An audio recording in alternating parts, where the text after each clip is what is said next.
नमस्कार दोस्तों, 26 मार्च 2023 के डेली न्यूज़पेपर एनालिसिस और एडिटोरियल एनालिसिस में आपका स्वागत है। वैसे मैं बता दूं, आज संडे का दिन है तो एडिटोरियल आज पब्लिश नहीं हुआ है, तो एडिटोरियल के बजाय जो साइंस एंड टेक्नोलॉजी की न्यूज़ है वो मैं आपके साथ डिस्कस करूंगा।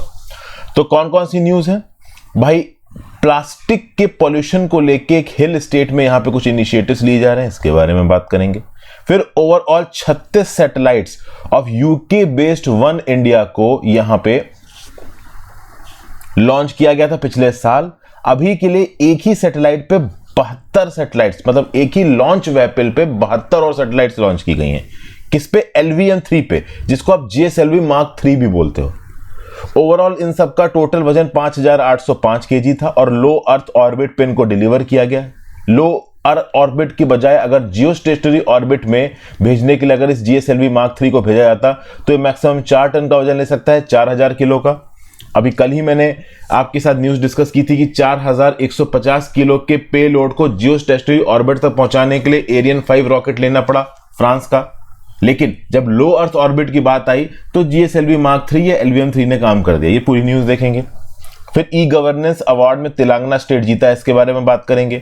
कोडाई कैनाल फॉरेस्ट में कैसे डेकेड से मर्करी प्रेजेंट है, पॉल्यूशन कर रहा है, इसके बारे में बात करेंगे। IMF कह रहा है कि फाइनेंशियल स्टेबिलिटी पूरी दुनिया में बढ़ी हुई है। क्रिस्टलिना जॉर्जिवा जो कि बीजिंग गई हैं, वहां पर उन्होंने स्टेटमेंट दिया, विजिलेंस की जरूरत है। होंडुरस ने ताइवान के साथ डिप्लोमेटिक टाइज छोड़ दिए हैं। ये भी चाइना के पीछे पीछे लग लिए हैं, चाइना की जी हुजूरी कर रहे हैं, वन चाइना प्रिंसिपल को मानेंगे ऐसा बोल रहे हैं। स्पेंट न्यूक्लियर फ्यूल कहां से आया, इसके रिस्पेक्ट में एक नई टेक्नोलॉजी डिवाइस की गई चाइनीज साइंटिस्ट के द्वारा, इसके बारे में बात करेंगे। और इनएडिक्वेट स्लीप, अगर आप ठीक से सोते नहीं हो तो आपका फैटी लिवर डिजीज के चांसेस बढ़ जाएंगे, ये एक टॉपिक है। तो आगे बढ़ने से पहले वीडियो पे लाइक का बटन दोस्तों, चैनल को शेयर सब्सक्राइब कर लीजिए, इंस्टाग्राम पे फॉलो कर सकते हैं, आपसे जोड़ने की कोशिश करता हूं। टेलीग्राम ग्रुप ज्वाइन कर लीजिए, वहां पे लेक्चर की PDF और नोटिफिकेशन दोनों आपको मिल जाएगी। ज्यादा से ज्यादा लोग साथ लेक्चर को शेयर करें दोस्तों, इस पर्टिकुलर लेक्चर के रिकमेंडेशन को यूट्यूब के एल्गोरिदम में बढ़ाने के लिए। चलिए भाई, बात करते हैं वर्ड ऑफ द डे की 86 का मतलब क्या होता है? 86 बेसिकली की इनफॉर्मल वर्ड है जिसका मतलब होता है टू इजेक्ट, डिसमिस और रिमूव समवन। बेसिकली कहीं से किसी को निकाल देना। जैसे फॉर एग्जांपल अक्सर कर आपने देखा होगा कि ओवरऑल रेस्टोरेंट में कुछ लोग गए और रेस्टोरेंट वालों ने उनको सर्व करने से मना कर दिया। कोई भी हो सकती है, रेस्टोरेंट बंद होने वाला है या फिर वहां पे रिलीजन या कास्ट के आधार पर सेग्रीगेशन हो रहा है, तो उस केस में 86 कर दिया गया उन कस्टमर्स को। मतलब ओवरऑल किसी एक पर्टिकुलर जगह पे रिफ्यूज कर दिया गया या किसी कस्टमर को एंटरटेन करने से मना कर दिया गया, उसको वहां से बाहर निकाल दिया गया, तो उसको आप बोलते हो 86। जैसे सेंटेंस में यूजेज है, the teenagers were 86 by a manager after they attempted to start a food fight in the restaurant. तो रेस्टोरेंट के अंदर कुछ टीनेजर्स आके बवाल मचा रहे थे, लड़ाई कर रहे थे, इसलिए मैनेजर ने उनको निकाल दिया मतलब 86 कर दिया। तो 86 एक इनफॉर्मल वर्ड होता है जो कि इजेक्ट, डिसमिस या किसी को रिमूव करने के रिस्पेक्ट में इस्तेमाल किया जाता है। पहली news, GS paper 2-3 government policies and intervention conservation in hill state point and shoot plastic. Uttarakhand की सरकार ने यहां पे डिसाइड किया है कि ये जो चारधाम यात्रा का रूट है, जिसमें बद्रीनाथ, केदारनाथ, गंगोत्री, यमुनोत्री आता है, यहां पे proper unique waste disposal system लागू किया जाएगा। इस पर्टिकुलर वेस्ट डिस्पोजल सिस्टम को किसने बनाया है? रिसाइकल नाम के एक स्टार्टअप ने बनाया है। ये हैदराबाद बेस्ड स्टार्टअप है, सॉफ्टवेयर सॉल्यूशंस प्रोवाइड करता है बेटर रिसाइकलिंग और सस्टेनेबिलिटी के लिए। इनफैक्ट अगर आप देखो तो डिजिटल इंडिया अवार्ड के अंदर जो कैटेगरी है government digital initiatives in collaboration with startup, उसमें उत्तराखंड और रिसाइकिल ने मिलकर सिल्वर जीता था। तो digital India award silver category के भी मिल चुके हैं रिसाइकिल और उत्तराखंड की सरकार को। बेसिकली इस रिसाइकिल ने किस प्रकार का सॉफ्टवेयर सॉल्यूशन डेवलप किया है? तो भैया हेमकुंड साहिब और वैली ऑफ फ्लावर्स, यहां पे QR बेस्ड सिस्टम को इंप्लीमेंट किया जाएगा for streamline collection of waste and reduction of garbage along the route. क्या होगा कि जो भी प्लास्टिक बैग्स वगैरह होते हैं, प्लास्टिक बॉटल होती हैं जो कि इस पर्टिकुलर इलाके में बिक रही होंगी, वहां पे एक QR कोड होगा। उस QR कोड को स्कैन किया जाएगा और जो भी पर्टिकुलर इंडिविजुअल उस इलाके से वो प्लास्टिक बॉटल या बिस्कुट का पैकेट या कुछ भी खरीद रहा होगा, वो एक एक्स्ट्रा पेमेंट यहां पे करेगा। देखिए, आपने मान लीजिए बर्बन बिस्कुट का एक पैकेट खरीदा, 30-40 रुपए का आपको पड़ा। अब एक QR स्कैन करके ओवरऑल उस 40 रुपए के MRP के ऊपर आप थोड़ा एक्स्ट्रा पैसा दोगे। वो एक्स्ट्रा पैसा आप इसलिए दे रहे हो क्योंकि आप उस पर्टिकुलर प्रोडक्ट की वेस्ट रिस्पॉन्सिबिलिटी की जिम्मेदारी ले रहे हो। तो अगर आपने प्लास्टिक बॉटल बिस्लेरी की या किसी भी और चीज की ली है, एप्पी फिज की, तो आप उसको प्रॉपर तरीके से डिस्पोज ऑफ करोगे। इसके लिए आपने क्या किया कि एमआरपी के ऊपर थोड़ा एक्स्ट्रा सम जमा कर दिया, अपना क्यूआर कोड स्कैन करा लिया। फिर जब आपकी यात्रा वात्रा सब हो गई, आप जब अपनी यात्रा खत्म कर रहे होगे तो एंड पॉइंट ऑफ द यात्रा पे आप जाके ओवरऑल वो जो वेस्ट है वो वेस्ट जाके प्रॉपर तरीके से डिस्पोज ऑफ कर दोगे। जहां पे आपको डिस्पोज ऑफ करने को बोला जाएगा, आपका क्यूआर कोड स्कैन किया जाएगा, उसमें देखा जाएगा कि आपने एमआरपी से ऊपर कितना टोटल रुपए एक्स्ट्रा दिया है, वो पैसा आपको रिफंड कर दिया जाएगा। तो ये अपने आप में यूनिक तरीका है, क्योंकि पहले क्या होता था कि आप पहाड़ों वगैरह में जाओ, आपने बोतल खरीदी बिस्लेरी की, उसको साइड में कहीं फेंक दिया तो इकोसिस्टम को नुकसान पहुंच रहा। अभी केले के छिलके फेंको तो ऑर्गेनिक वेस्ट है, वो जैसे तैसे करके मिट्टी में मिल जाएगा, बट प्लास्टिक बॉटल तो पॉल्यूशन कॉज करती है ना। तो इस प्रकार से पॉल्यूशन कॉज करने वाली चीजों के ऊपर एक एक्स्ट्रा एमआरपी पे पैसा देके आप ओवरऑल रिस्पॉन्सिबिलिटी लेते हो। जब आपकी यात्रा खत्म होगी तो आप ओवरऑल क्यूआर कोड स्कैन करा के जितना आपने एक्स्ट्रा पैसा दिया वापस ले लो और वेस्ट को प्रॉपर डिस्पोजल चैनल में डिस्पोज ऑफ कर दो। तो इस साल 45 लाख क्यूआर कोड इस प्रकार से छापे जाएंगे। पिछले साल गर्मियों के महीनों में इस पर्टिकुलर प्रोजेक्ट का पायलट प्रोग्राम चलाया गया था केदारनाथ में। केदारनाथ में शिव टेम्पल का दर्शन करने के लिए जाते हैं लोग on the banks of Mandakini river. ये 3584 मीटर से अबव सी लेवल। तो यहां पे बेसिकली जो प्लास्टिक बॉटल्स बेची जा रही थी उनके ऊपर ये पायलट प्रोजेक्ट किया गया। 94,000 क्यूआर कोड्स को यहां पे डिस्ट्रीब्यूट किया गया। तो जो 33 किलोमीटर का स्ट्रेच है फ्रॉम गुप्त काशी टू केदारनाथ टेम्पल, इसमें 546 शॉप्स, 334 ईटरीज, 94 होटल्स में ये क्यूआर कोड्स अवेलेबल थे। इन क्यूआर कोड्स को लोगों को बांटा गया। एमआरपी के जो एक्स्ट्रा अमाउंट था वो आपने पे किया और यात्रा से लौटते वक्त ओवरऑल प्रॉपर डिस्पोजल पॉइंट्स पे अपना एक्सेस पैसा रिफंड ले लिया और वेस्ट को डिस्पोज ऑफ कर दिया।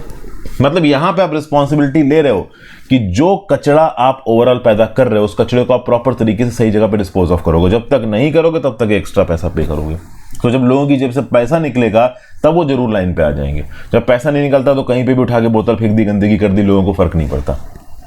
फिर next news, ISRO successfully launches heaviest payload rocket mission LVM-3 M3 OneWeb India 2 carrying 36 satellites. GS paper 3 space technology में न्यूज आपको काम आएगी।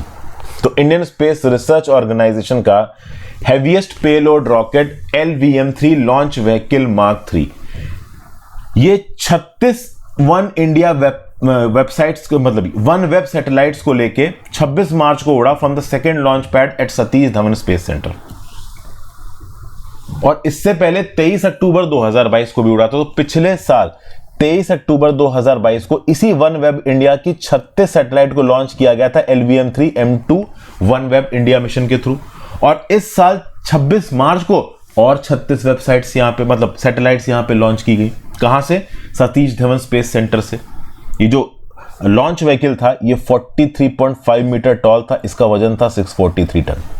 तो पिछले साल अक्टूबर में 36 सैटेलाइट्स, इस साल मार्च में 36 सैटेलाइट्स, टोटल 72 सैटेलाइट यहां पे लॉन्च की गई हैं। किसकी? वन वेब की। तो बेसिकली अगर आप देखो तो network access associates limited United Kingdom की जो कंपनी है, जो वन वेब ग्रुप कंपनी है, इसने कॉमर्शियल एग्रीमेंट साइन किया था इंडिया के न्यू स्पेस इंडिया लिमिटेड से। कॉमर्शियल एग्रीमेंट ये था कि 72 सैटेलाइटों को लो अर्थ ऑर्बिट में पहुंचाया जाएगा। तो 36 पिछले साल अक्टूबर में लॉन्च हुई और इस मार्च को भी 36 लॉन्च हुई।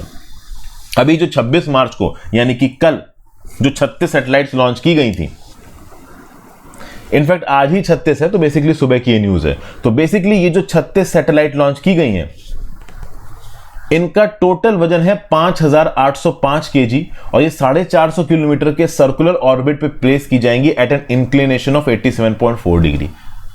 अब यहां पे आपको ये समझना होगा दोस्तों कि जो LVM-3 रॉकेट है, ठीक है, ध्यान दीजिएगा, ये जो LVM-3 रॉकेट है इसको पहले geosynchronous satellite launch vehicle mark 3 भी बुलाया था। GSLV mark 3 is a 3-stage medium lift launch vehicle. It is the most powerful rocket being possessed by Indian Space Research Organization.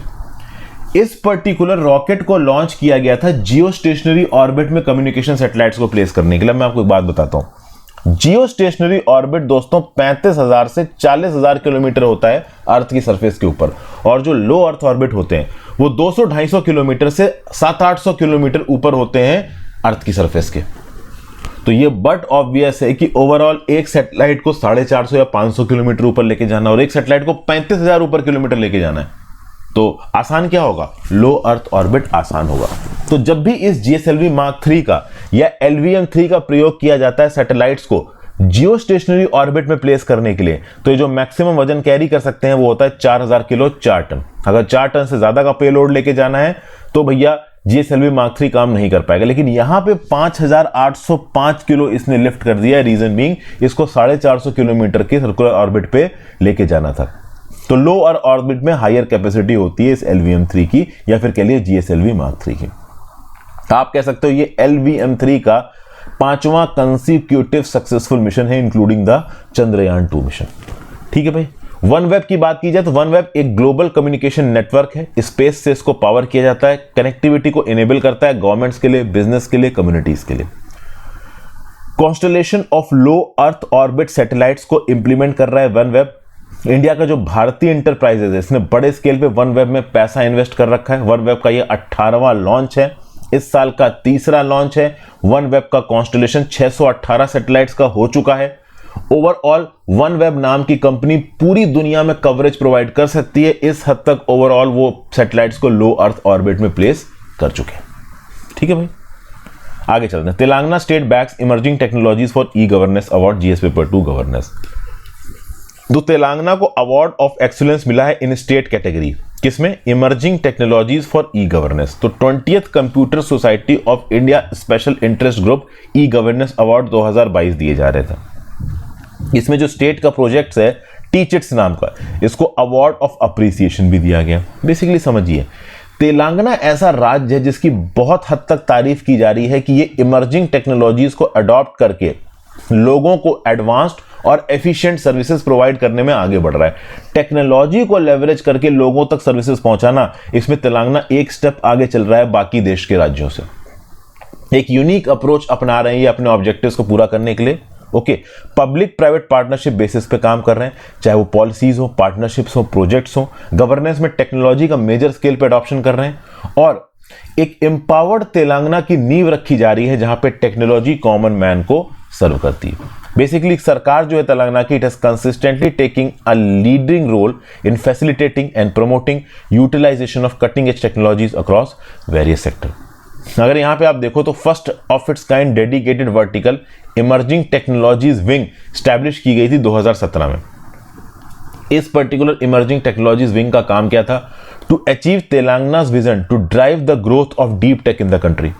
The wing has played a vital role in the integration and implementation of 8 emerging technologies. कौन सी? Artificial intelligence, blockchain, drones, cloud वगैरह वगैरह।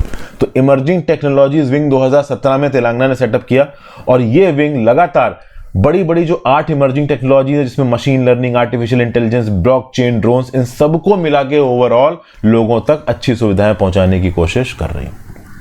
फिर अगली news देखिए, recently एक book release की गई है। अमीर शाहुल नाम के आप कह लीजिए एक जर्नलिस्ट हैं, इन्होंने ऑथर किया है किताब को heavy metal how a global corporation poisoned Kodaikanal. ठीक है ना भाई? तो ये पर्टिकुलर किताब लिखी है heavy metal how a global corporation poisoned Kodaikanal Amir Shahul साहब ने।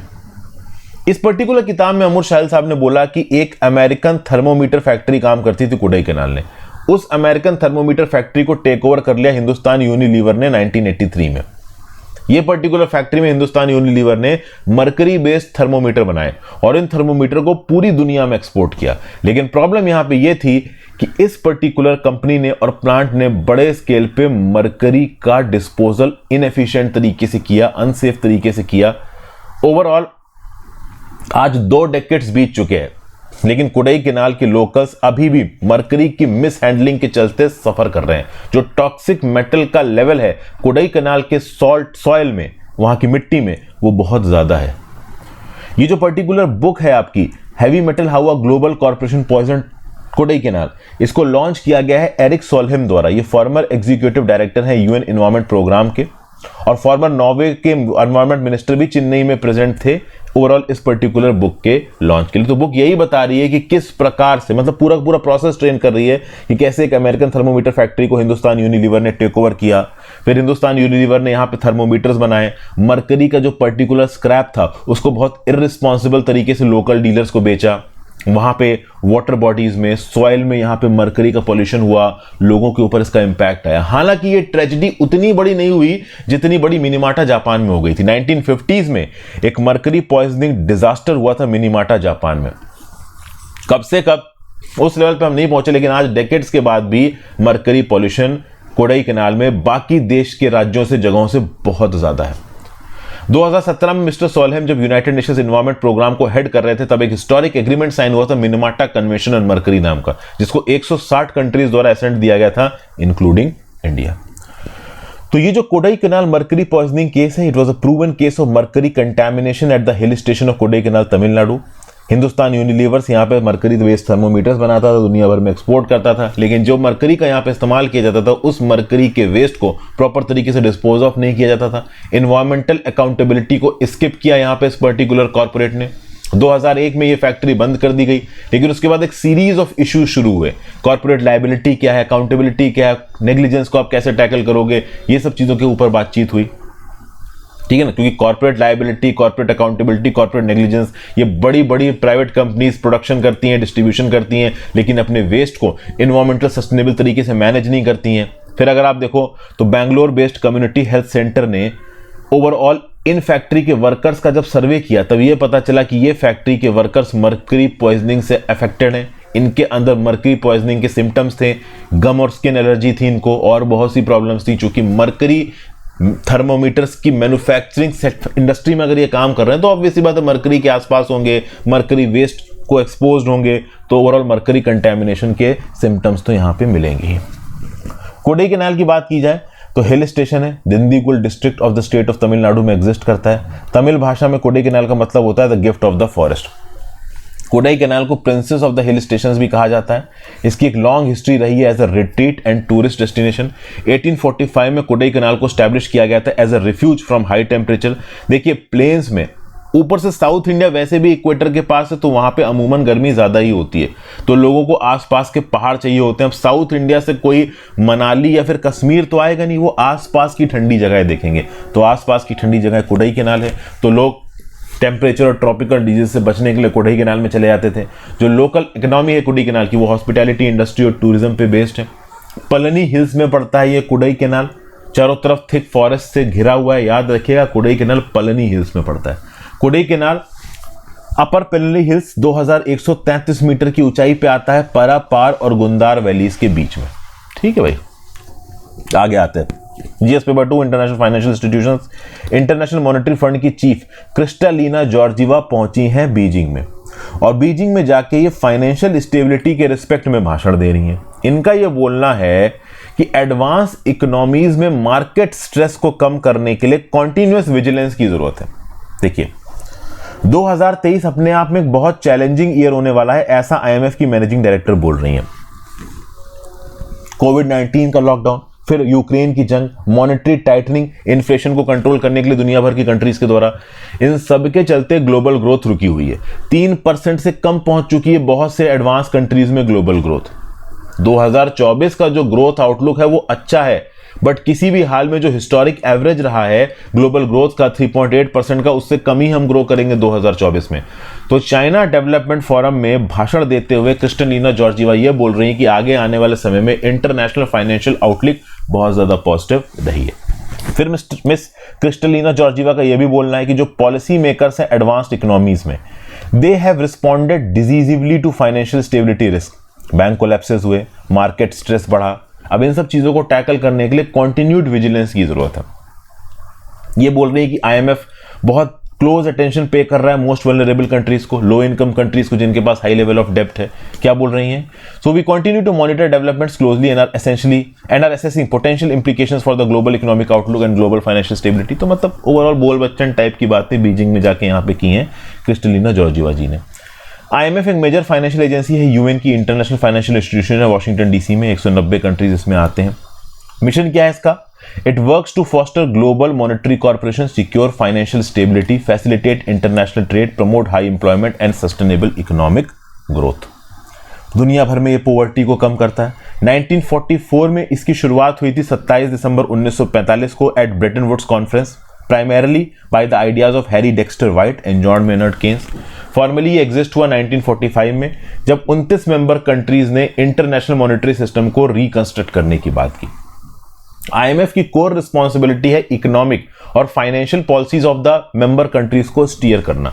अगर कोई एक पर्टिकुलर कंट्री डिफॉल्ट कर रही है अपने फाइनेंशियल ऑब्लिगेशंस को, तो आईएमएफ उसकी मदद पे जाता है। जब बैलेंस ऑफ पेमेंट क्राइसिस होती है तब आईएमएफ उस कंट्री की मदद पे जाता है। याद रखिएगा, दुनिया भर में डेवलपमेंटल प्रोजेक्ट्स को चलाने के लिए आईएमएफ पैसा नहीं देती है। कल की डेट में मान लो इंडिया के अंदर कोई रोड बनानी है, या फिर कह लीजिए थाईलैंड के अंदर कोई स्कूल का इंफ्रास्ट्रक्चर बनाना है, तो इसके लिए पैसा आईएमएफ नहीं देगी, इसके लिए पैसा वर्ल्ड बैंक देता है, एशियन डेवलपमेंट बैंक देता है। आईएमएफ डेप्ट सस्टेनेबिलिटी को सॉर्ट आउट करता है। दुनिया भर की ग्लोबल इकोनॉमिक क्राइसिस ना आ जाए, दुनिया भर की कंट्रीज फाइनेंशियली सस्टेनेबल हो, उनकी डेप्ट क्राइसिस बहुत ज्यादा बढ़ जाए, तब इंटरवीन करेगा आईएमएफ। जैसे पाकिस्तान की इकोनॉमी बिल्कुल घुसी हुई है, उधार में चल रहा है पाकिस्तान, तो आईएमएफ निगोशिएशंस कर रहा है। श्रीलंका की इकोनॉमी बर्बाद हो रखी, आईएमएफ निगोशिएशंस कर रहा है। बट डेली के बेसिस पे डेवलपमेंटल प्रोजेक्ट्स को चलाने के लिए आईएमएफ पैसा नहीं देता है, उसके लिए वर्ल्ड बैंक पैसा देता है, ये याद रखिएगा। फिर आगे, होंडुरस ने ताइवान के साथ डिप्लोमेटिक टाइज तोड़ दिए हैं चाइना की जी हुजूरी में। जीएस पेपर 2 इंटरनेशनल रिलेशंस में न्यूज आपको काम आएगी। तो 25 मार्च को सेंट्रल अमेरिकन नेशन होंडुरस ने ताइवान के साथ अपने डिप्लोमेटिक रिलेशंस को तोड़ दिया है, ठीक है ना। 11 दिन पहले इन्होंने बोला था कि चाइना के साथ डिप्लोमेटिक टाइज को स्टैब्लिश करेंगे। तो चाइना के साथ डिप्लोमेटिक टाइज को स्टैब्लिश करने से पहले ताइवान के साथ डिप्लोमेटिक रिलेशंस ये तोड़ चुके हैं। मिस्टर रेना बीजिंग की ट्रिप पे गए और यहां पे उन्होंने बोला कि हम बायलेटरल डिप्लोमेटिक टाइज चाइना के साथ स्टैब्लिश करेंगे। चाइना का ये बोलना है कि ये सेल्फ रूल डेमोक्रेटिक ताइवान उनकी टेरिटरी का पार्ट है, आगे आने वाले समय में जरूरत पड़ी तो हम जबरदस्ती बाई फोर्स भी ताइवान के ऊपर कब्जा कर लेंगे। तो गवर्नमेंट ऑफ होंडुरस ने ताइवान को यह बोल दिया है कि हम आपके साथ ऑफिशियल डिप्लोमेटिक रिलेशंस तोड़ रहे हैं, अब आपके साथ किसी भी प्रकार का ऑफिशियल कांटेक्ट हमारा नहीं रहेगा। यूएस स्टेट डिपार्टमेंट यहां पे क्या बोल रहा है? यूएस स्टेट डिपार्टमेंट बोल रहा है कि ठीक है भाई, होंडुरस एक सोवरेन कंट्री है, इनके पास ये अधिकार है कि ये ताइवान के साथ अपने रिश्ते तोड़ सकते हैं। बट अगर होंडुरस ये सोच रहा है कि चाइना इसके बदले में कल की डेट में इसको बहुत सारे डेवलपमेंटल जो प्रोमिसेस दिए हैं उनको रिकॉग्नाइज करेगा, तो ऐसा नहीं करेगा। चाइना अक्सर कर बहुत सारी कंट्रीज को बहुत सारे एश्योरेंसेस देता है, पॉलिटिकल फील्ड में, डिप्लोमेटिक फील्ड में, फाइनेंशियल फील्ड में, और अपनी बात को मनवाने के बाद वो सारे एश्योरेंसेस फुलफिल भी नहीं करता। तो यूएस स्टेट डिपार्टमेंट साफ साफ होंडुरस को बता रहा है कि ठीक है, ये आपका सोवरेन डिसीजन था कि आपने ताइवान के साथ रिश्ते तोड़ दिए, बट ये मत सोच के बैठना कि कल की डेट में China out of the turn जाके तुमको सपोर्ट करेगा, नहीं करेगा। फिर यूएस के स्टेट डिपार्टमेंट के एक पर्सन यहां पे अपना स्टेटमेंट में बोलते हैं कि we strongly encourage all countries to expand engagement with Taiwan and continue to stand on the side of democracy, good governance, transparency and adherence to the rule of law. Honduras के नक्शे की बात की जाए तो ओवरऑल दोस्तों यहां पे ऊपर आपको नॉर्थ अमेरिका नजर आ रहा है, नीचे आपको साउथ अमेरिका नजर आ रहा है, बीच में ये जो पर्टिकुलर पोर्शन है ना, ये है सेंट्रल अमेरिका। चलिए सेंट्रल अमेरिका में कौन कौन सी कंट्रीज आती हैं इनको मैप पे ट्रैक करते हैं। तो ऊपर की तरफ अगर आप देखो, मैं एक बार यहां पे इसको मिटा देता हूं तो थोड़ा क्लियर मैं आपको मैक्सिको की लोकेशन दिखा पाऊंगा। ये जो पर्टिकुलर कंट्री आपको यहां नजर आ रही है दोस्तों, ये है मैक्सिको। अब मैक्सिको का जो निचला वाला पार्ट है वो आपको यहां नजर आ रहा है। उसके नीचे कौन कौन सी कंट्रीज आती हैं? ग्वाटेमाला आता है, इधर आपको बेलीज मिलता है, ग्वाटेमाला की राजधानी ग्वाटेमाला, बेलीज की बेल्मोपान है। फिर नीचे सैन सल्वाडोर मिलता है, एल सल्वाडोर उसकी राजधानी सैन सल्वाडोर। फिर होंडुरस की राजधानी है टेगुसिगल्पा। फिर निकारागुआ मिलता है, निकारागुआ की राजधानी मनागुआ। फिर नीचे आ जाओ तो कोस्टा रिका मिलता है, इसकी राजधानी सैन जोस। फिर नीचे आ जाओ तो पैनमा मिलता है, उसकी राजधानी पैनमा सिटी। तो Mexico, Guatemala, Belize, El Salvador, Honduras, Nicaragua, Costa Rica, Panama, ये सब सेंट्रल अमेरिकन कंट्रीज। और ये जो डिसीजन लिया गया ताइवान के साथ रिश्ते तोड़ने का, ये होंडुरस के द्वारा लिया गया। अपने आप में यूएस के लिए एक बड़ा सेटबैक है, क्योंकि होंडुरस बिल्कुल यूएस के बगल में ही है। यूएस नॉर्थ अमेरिका है तो बीच में, सेंट्रल अमेरिका के बीच में होंडुरस पड़ता है। It is very much near to US and it is very much far away from China. तो चाइना इतनी दूर अपना इन्फ्लुएंस एक्सरसाइज कर पा रहा है, ये अपने आप में बड़ी बात है। वन चाइना की पॉलिसी की बात की जाए तो चाइना बोलता है कि ताइवान उसकी एक ब्रेक अवे प्रोविंस है और एक दिन ताइवान को वो अपने साथ मिला ही लेंगे। और बीजिंग बार बार ये बोल चुका है कि अगर हमें जरूरत पड़ी फोर्स का इस्तेमाल करने की, जबरदस्ती इस्तेमाल करने की, मिलिट्री एक्शन इस्तेमाल करने की, तो हम वो भी करेंगे, लेकिन हम ताइवान को कब्जा के रहेंगे। वन चाइना पॉलिसी के लिए फोर्स करता है पीपल रिपब्लिक ऑफ चाइना पूरी दुनिया को। तो अगर कोई दूसरा देश ऑफिशियल डिप्लोमेटिक रिलेशंस एक लिमिट से ज्यादा स्थापित करने की कोशिश करेगा ताइवान के साथ, तो पीपल रिपब्लिक ऑफ चाइना को अच्छा नहीं लगता। 1949 में at the end of Chinese civil war, Mao Zedong की कम्युनिस्ट पार्टी जीत गई थी और उन्होंने चियांग काई शेक की कुओमिंटांग पार्टी को हरा दिया था। तो ये जो चियांग काई शेक की कुओमिंटांग पार्टी थी वो भाग के ताइवान में चली गई थी और उन्होंने ताइवान में अपनी गवर्नमेंट स्थापित कर ली थी। तो उसके बाद ताइवान सेल्फ रूल्ड रहा था, पीपल रिपब्लिक ऑफ चाइना अलग रहा था। आज की डेट में पीपल रिपब्लिक ऑफ चाइना बहुत ज्यादा ताकतवर हो गया है, तो ताइवान के ऊपर कब्जा करना चाहता है। ताइवान भी ताकतवर है इकोनॉमिकली, बट उतना नहीं है जितना चाइना है, मिलिट्रीली भी नहीं है। मैंडरिन दोनों जगहों पे बोली जाती है। यूएस ने एक तरीका निकाला था कुछ दिन पहले ओवरऑल ताइवान को स्ट्रांग करने का, वो ये था कि हम ताइवान को एक न्यूक्लियर बॉम्ब दे देते हैं तो automatically people Republic of China उसको कभी अटैक नहीं करेगा। लेकिन जो नॉर्मल मिलिट्री प्रोवाइड करता है इंफ्रास्ट्रक्चर यूएस भी ताइवान को, उससे भी चाइना को परेशानी है। तो बेसिकली वन चाइना पॉलिसी को चाइना बहुत सीरियसली लेता है, ताइवान को ब्रेक अवे प्रोविंस बोलता है और कहता है कि हम कभी ना कभी ताइवान को अपने साथ मिला लेंगे।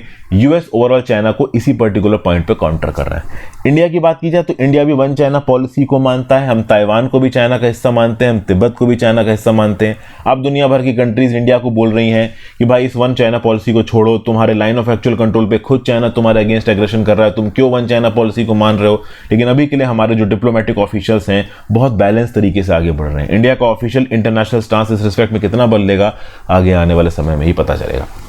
फिर अगली news, GS paper 3 science and tech, new technique can see where spent nuclear fuel came from.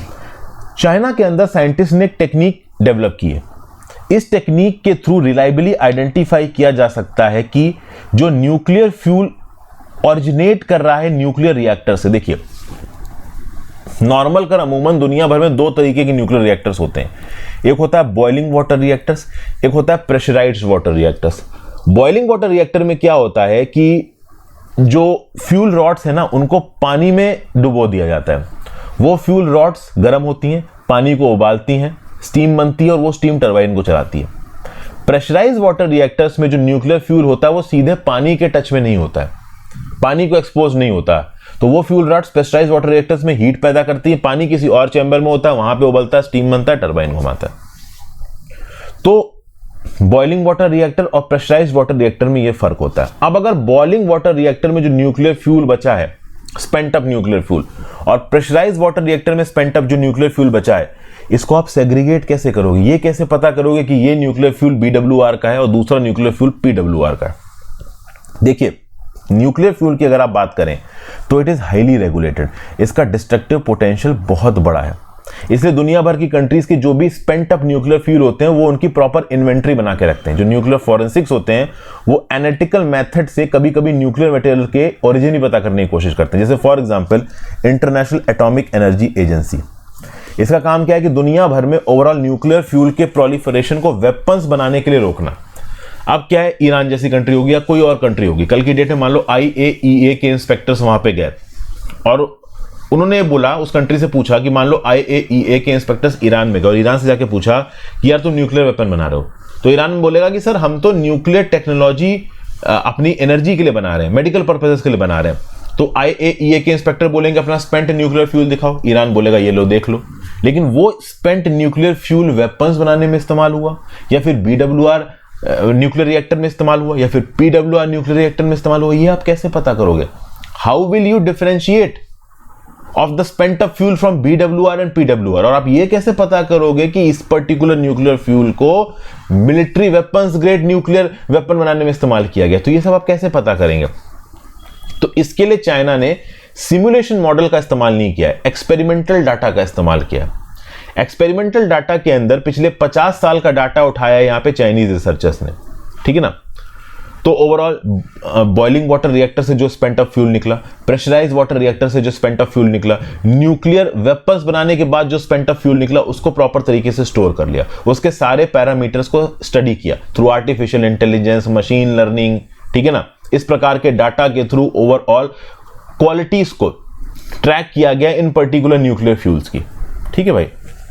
किसमें कितना गामा रे एडिशन हो रहा है, किसमें कितना बीटा अल्फा रे एमिशन हो रहा है, और इसके बेसिस पे ओवरऑल क्वालिटीज डिफाइन की गई कि हाँ भाई ये वेपन्स बनाने से बचा हुआ आपका न्यूक्लियर फ्यूल है, ये बॉइलिंग वाटर रिएक्टर का है, ये बेसिकली प्रेशराइज्ड वाटर रिएक्टर का है। तो ये पूरा का पूरा डाटा सेव कर लिया गया। ऐसा बताया जा रहा है कि 91% केसेस में बॉइलिंग वाटर रिएक्टर का यूज्ड अप फ्यूल सही तरीके से इस एल्गोरिथम ने मेजर किया और 95% केसेस में प्रेशराइज वाटर रिएक्टर का फ्यूल, स्पेंट अप फ्यूल सही तरीके से यहां पे असेस किया गया। तो बेसिकली जो पहले हिस्टोरिकल डाटा 50 साल का अवेलेबल है चाइनीज साइंटिस्ट के पास कि हाँ भाई ये स्पेंट अप फ्यूल BWR का है, ये स्पेंट अप फ्यूल PWR का है, उसकी सारी प्रॉपर्टीज को टैग कर लिया गया, डॉक्यूमेंट कर लिया गया। तो उस डॉक्यूमेंटेड प्रॉपर्टी के बेस पे किसी नए फ्यूल की प्रॉपर्टीज को चेक किया जाएगा, कोरिलेट कराया जाएगा, डाटा मैच हो जाएगा, तो हम ओवरऑल 91 और 95% एक्यूरेसी से बोल सकते हैं कि ये PWR का है, ये BWR का। इसमें मशीन लर्निंग, आर्टिफिशियल इंटेलिजेंस, सारी टेक्नोलॉजीज का बहुत बड़े स्केल पे इस्तेमाल हो रहा है। चलिए भाई, अगर आप ठीक तरीके से सो नहीं रहे हैं तो फैटी लीवर के चांसेस आपके शरीर में बढ़ जाएंगे। देखिए, जब आप सोते हो तो आपकी बॉडी रेस्ट करती है, आपका दिमाग तब भी फंक्शनल होता है। जी हाँ, ये बहुत बड़ा सच है, क्योंकि आपको दिमाग में सपने आते रहते हैं, बहुत प्रकार की चीजें। तो your mind is never resting, your body is resting. तो बेसिकली जिस समय पे आप सो रहे होते हो आपका दिमाग बहुत प्रकार की एक्टिविटीज में एंगेज करता है, उस समय पे आपका लीवर भी काम कर रहा होता है। तो अगर आप प्रॉपर तरीके से नहीं सो रहे हो तो फैटी लीवर के चांसेस आपके अंदर बढ़ जाएंगे। फैटी लीवर जिन 10,000 लोगों में पाया गया है उसमें ऐसा बताया गया कि स्लीप डिसऑर्डर के चांसेस भी बहुत ज्यादा हैं। तो inadequate sleep duration is strongly associated with an elevated risk of developing non alcoholic fatty liver. एक तो आप शराब बहुत पीते हो तो आपको लिवर को नुकसान पहुंचेगा, लेकिन अगर आप शराब नहीं पीते हो, आप प्रॉपर तरीके से सो नहीं रहे हो, तो भी आपको फैटी लीवर की प्रॉब्लम हो सकती है। इसलिए अगर आप देखो तो नॉर्मल वीक डेज में अगर 5 दिन कोई प्रॉपर तरीके से नहीं सोचता है लेकिन वीकेंड में अपनी नींद वगैरह वो पूरी कर लेता है, तो भी ओवरऑल उसकी फैटी लीवर की प्रॉब्लम थोड़ी कंट्रोल में आ जाती है। तो basically fatty liver disease is associated with inadequate sleep, ये जिस्ट है, याद रखिएगा। क्योंकि जब आप सो रहे होते हो तो आपका दिमाग फंक्शनल होता है और उस समय पे आपका दिमाग आपके लीवर से एक्सरसाइज करवाता है, इसलिए सोना भी इनफ क्वांटिटी में जरूरी है। नेक्स्ट, न्यूमेरिकल एबिलिटीज हार्डवायर्ड इन न्यूली हैच्ड जेब्रा फिश। देखिए, जो जेब्रा फिश का लार्वे होता है, जो नया नया बच्चा पैदा हुआ होता है, वो ब्लैक बार्स के नंबर्स को सेग्रीगेट कर सकता है। ओवरऑल जेब्रा फिश का लार्वे, जो नई छोटी सी फिश पैदा हो रही है, वो अपने पैदा होने के हैचिंग के 96 घंटे के अंदर भी ब्लैक बार्स के नंबर्स को काउंट कर सकती है। बेसिकली ये कहना चाह रहे हैं कि जेब्रा फिश जो बिल्कुल ही बच्चा उसका निकल रहा है, उसके अंदर न्यूमेरिकल एबिलिटी है। अलग अलग स्पेशीज के अंदर क्या न्यूमेरिकल एबिलिटी होती है, जैसे न्यू बॉर्न ह्यूमंस के अंदर न्यूमेरिकल एबिलिटी होती है, न्यू हैच चिकन्स के अंदर न्यूमेरिकल एबिलिटी होती है। तो बेसिकली यहाँ पे इस पर्टिकुलर रिसर्च में ये पता करने की कोशिश की गई है कि अलग अलग स्पेशीज के जो लार्वे, जो बच्चे पैदा होते हैं, वो पैदा होने के समय पे उनके अंदर कितनी न्यूमेरिकल एबिलिटी है। तो जेब्रा फिश लार्वे में भी पैदा होने के 96 घंटे के अंदर ठीक ठाक न्यूमेरिकल एबिलिटी होती है, ब्लैक बार्स के एप्रोप्रिएट क्वांटम को वो समझ सकते हैं, ये यहाँ पे बताया जा रहा है। फिर sorghums alkaline tolerance can improve crop yields. देखिए, दुनिया भर के सॉइल्स में सैलिनिटी का लेवल बढ़ रहा है, ठीक है ना भाई। अब सैलिनिटी का लेवल बढ़ रहा है तो कहीं ना कहीं जो क्रॉप की एफिशिएंसी और यील्ड है वो घटेगी। तो इस कंटेक्स्ट में रिसर्चर्स ने एक प्रोटीन को आइडेंटिफाई किया है जो कि सोरगुम जैसे प्लांट्स को एल्कलाइन और सॉल्टी सॉइल्स में भी ग्रो करेगा। देखिए, जैसे जैसे सॉइल एल्कलाइन होगा, सॉल्टी होगा, वैसे वैसे उसकी यील्ड घटेगी, क्रॉप प्रोड्यूसिंग कैपेबिलिटी घटेगी। लेकिन एक प्रोटीन अगर आप इस्तेमाल करो तो सोरगुम का प्लांट आप एल्कलाइन सॉल्टी सॉइल में उगा सकते हो, समझ गए। तो इस पर्टिकुलर रिसर्च के आधार में आगे आने वाले समय में वो सॉइल जहां पे सॉल्ट का कंटेंट ज्यादा है वहां पे सोरगुम वगैरह के पौधे उगाए जा सकते हैं। एल्कलीन टॉलरेंस लेवल ओवरऑल उस पर्टिकुलर प्लांट का बढ़ाया जा सकता है। ओके, तो sorghums alkaline tolerance can improve crop yields. तो बेसिकली अगर सोरगुम का पौधा सॉइल में प्रेजेंट सॉल्ट को प्रॉपर तरीके से टॉलरेट कर लेता है तो कहीं ना कहीं वो ओवरऑल अपनी यील्ड को यहां पे बढ़ा लेगा। इसके लिए जेनोम वाइड एसोसिएशन स्टडी की गई है प्लांट ग्रोथ पे अल्कलाइन कंडीशंस में सोरगुम को इस्तेमाल करके। एल्कलीन टॉलरेंस 1 नाम का एक प्रोटीन यहां पे आइडेंटिफाई किया गया है।